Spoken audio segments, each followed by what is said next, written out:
இல்லம்மா நீங்க என்னாச்சு உடம்பு 1.5 கிலோ குறைஞ்சிருக்கா? 1 1/4 கிலோ குறைஞ்சிருக்கிறேனுங்க. சரி சரி, மொத்த எடையில இருந்து கழிச்சுக்குங்க, எழுதி வைங்க. சொல்லுங்க ஐயா. திருமாறன். அதாவது வந்து அந்த மண்டையில ஃபைட்டு நடக்கிற மாதிரி தெரியுது. ஃபைட் நடக்குது, மண்டையில ஃபைட் நடக்குது.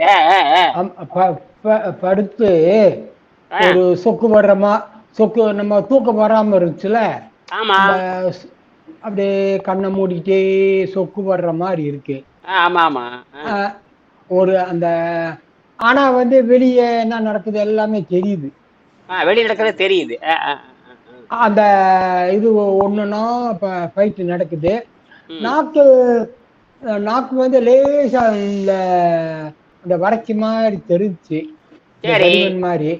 சரி, அத தடிமன் மாதிரி. ஆ, அந்த இது ஒரு இது தெரிஞ்சுச்சு. சரி. அது அந்த வெங்காயமும் அவள் சாப்பிடலாமான்னு கேட்கணும். தாராளமா தாராளம். வெங்காயத்தை நல்லா தட்டி அவல் போட்டு கலக்கிருங்க. வெங்காயத்தை தட்டுங்க. நல்ல பொடிசா நறுக்கி. ஆமா, நல்லா பண்ணிக்கங்க. அதுக்கப்புறம் அவளை போடுங்க. அவளை போட்டு நல்லா பிசைஞ்சுங்க. நல்லா 2 உருண்டை. அவளை கொஞ்சம் கழுவிட்டு ஊற போடணுமா கொஞ்ச நேரம்? வேணா அப்படியும் பண்ணலாம், அப்படியும் பண்ணலாம். ஊறப்பட்ட நல்லதுதான். சரி சார். ஊறப்பட்ட ஈரச்சத்து சேரத்துக்கு உடம்புக்கு நல்லதுதான். அப்படி அந்த வெங்காயத்தை ஆனா இன்னும் அந்த கொய்யாப்பழம் அந்த சாப்பிட்டது அந்த இனிமா கொடுத்த பிறகு சாப்பிட்டோம்ல, அது இன்னும் வெளியே வரல. வெங்காயமும் அவள் கொஞ்சம் லேசா வறுத்துட்டீங்கன்னா சூப்பரா வந்துரும் காம்பினேஷன். ஆமா ஆமா ஆமா. அப்படியா? அவளை வறுத்து சாப்பிட்றவா? சரி சரி, சூப்பரா இருக்கும், செமையா இருக்கும். சரிங்க சார். அந்த கொய்யாப்பழம் இனிமா கொடுத்துட்டு கொய்யாப்பழம் சாப்பிட்டோம்ல, ஆமா. ஆவியில வேக வச்சு, அது இன்னும் வெளியே வர்றதுக்கு கொஞ்சம் முயற்சி பண்ணுது. கொய்யாப்பழம் கொஞ்சம் இதா இருக்குங்க, கொய்யாப்பழம் சாப்பிடக்கூடாது.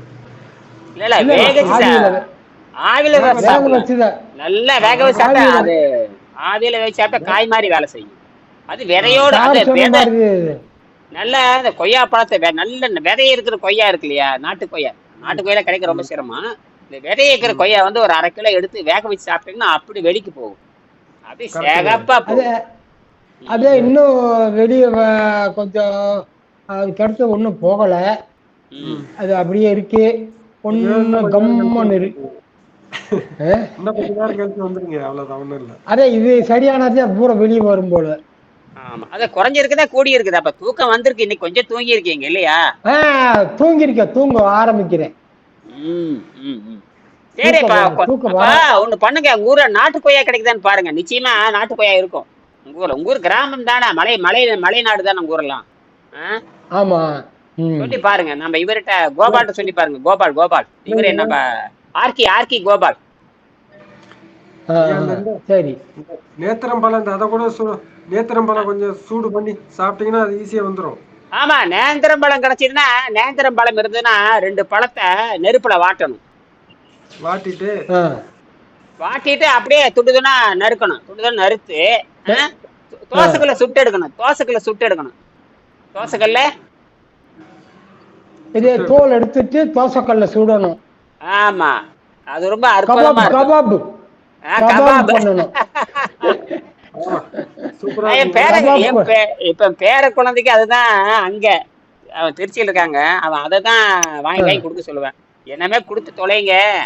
இந்த அடிக்கடி தினம் வந்து ஒரு வாழைப்பழம். அது நேந்திர பழத்தை தோலோட வாட்டணுமா, தோல் இல்லாமையா? இல்ல, இப்படி பண்ணலாம். ஒண்ணு வேணா பண்ணுங்க. நேந்திரம் பழத்தை 2 பழம் 3 பழம் வாங்குங்க. துள்ளி உளிச்சிட்டு தோசைக்கல்ல அந்த வட்டமா காசு மாதிரி அறுத்து தோசைக்கல்ல போட்டுருங்க. புரியுதா? கொஞ்சம் தேங்காய் மேல விட்டுருங்க. அப்படியே மொறுன்னு அப்படியே ஆயிரும். மொறுன்னு ஆயிரும். கொஞ்சம் நாட்டு சக்கரை கொஞ்சோட தூவிக்குங்க. சாப்பிடறதுக்கு பிரமாதமா இருக்கு. மொறுன்னு இருக்கு. அப்படியே நல்லா போடலாம். தேங்காய் எண்ணெய் போடலாமா, விளக்கெண்ணெய் போடலாமா? தேங்காய் எண்ணெய் போட்டுங்க, நல்ல மனமா இருக்கு. அது வேண்டாம், தேங்காய் எண்ணெய் போடுங்க. இதுவே தேங்காய் எண்ணெய் போட்டு மொறுன்னு ஆயிரும். நல்லா ரோஸ்ட் ஆகும். நல்லா கும்முன்னு மணக்கும். நல்லா கும்முன்னு மணக்கும். நல்லா ரோஸ்ட் ஆகிறப்ப நல்லா இருக்கு. அது நிறைய சாப்பிடுங்க. அப்படியே அடிச்சுட்டு வெளியே போயிடும். அப்படியா? ஆமா, அது அருமையா வேலை செய்யா. அது கேரளாவில குழந்தைகளுக்கு நேந்திரம் பழம் சுட்டு கொடுக்கறது ஒரு சீரே இருக்குது. நேந்திர பழத்தை வாட்டி குழந்தைகளுக்கு கொடுத்து பழக்குவாங்க. நேந்திர பழத்தை வாட்டி நெருப்புல வாட்டி உளிச்சு குழந்தைங்க ஊட்டுவாங்க.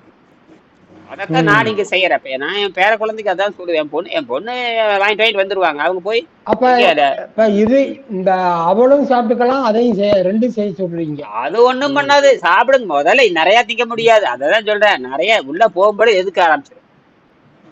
ஏன்னா நீங்க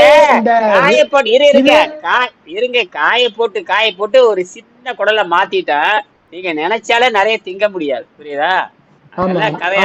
என்னால 2 இட்லி முழுசா திங்க முடியாது. புரியுதா? இல்ல நம்ம விஷத்தை இறக்குறதுக்கு அவள் சாப்பிட்டுறோம், மோசம் இறக்குறதுக்கு நேந்திரக்காய். எல்லாம் ஒண்ணுதான். அதே வெங்காயம் வச்சுட்டாவே வெளிக்கு போயிரும் அர்த்தம். சூப்பர். அப்படியா? சரி. எல்லாம் ஒண்ணு. ஏன்னா நீங்க கண்ட்ரோல்ல இருக்கிறீங்க. நீங்க நல்லா புரிஞ்சுக்குங்க. நீங்க கண்ணுக்கு தெரியாத ஆற்றல் மூலமாக வாழ்ந்துட்டு இருக்கிறீங்க. ரத்தத்தை சோதனை பண்ணி பார்த்தா நார்மல் அங்க வந்தாச்சு. நார்மல் எப்பவோ நீங்க வந்துட்டீங்க.